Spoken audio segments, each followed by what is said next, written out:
আসসালামু আলাইকুম, welcome back to my channel. আজকে আপনাদেরকে দেখাবো কীভাবে সুস্বাদু ও মজাদার করে কবুতরের মাংস রান্না করা যায়।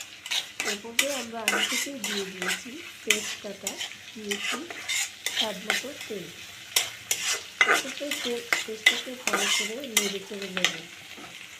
দিয়ে দিচ্ছি পরিমাণ মতো 1 চা চামচ ধনিয়া গুঁড়ো, দিয়ে দিচ্ছি 1 চা চামচ হলুদের গুঁড়ো, দিয়ে দিচ্ছি 1 চা চামচ মরিচের গুঁড়ো। এক্ষেত্রে আপনারা মরিচটা বেশি কম নিতে পারেন আপনাদের স্বাদ মতো। এরপরে আমরা দিয়ে দিচ্ছি 1 চা চামচ লবণ।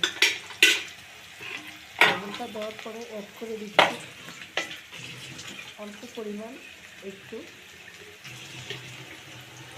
পানি। পানিটা অ্যাড করে দেওয়ার পরে মশলাটাকে পানির সঙ্গে ভালো করে নেড়ে করে কষিয়ে নেব যতক্ষণ পর্যন্ত মশলাটা ভালো করে কষানো না আসবে, ততক্ষণ পর্যন্ত আমাদেরকে অপেক্ষা করতে হবে। মশলাটা ভালো করে কষানো হয়ে গেলে আর মশলার গন্ধটা থাকবে না। এই পর্যায়ে দিয়ে দিচ্ছি দুটো তেজপাতা, দিয়ে দিচ্ছি থালগুঁড়ো,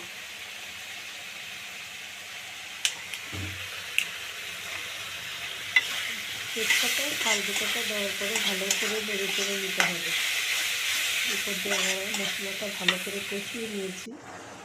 কষিয়ে নেওয়ার পরে যখন তেলটা উপরে উঠে আসবে তখন আমরা দিয়ে দিব আগে থেকে কেটে রাখা দুটো কবুতরের মাংস। কবুতরের মাংসটা দেওয়ার পরে আমরা ভালো করে নেড়ে চেড়ে কবুতরের মাংসটা কষিয়ে নেব। এরপর আমরা দিয়ে দিচ্ছি আগে থেকে কেটে রাখা কতগুলো আলুর টুকরো। আলু দেওয়ার আগে একটু অপেক্ষা করতে হবে যাতে করে ভালো করে কষানো আসে। এই পর্যায়ে আমরা দিয়ে দিচ্ছি দুটো আদা পেস্ট।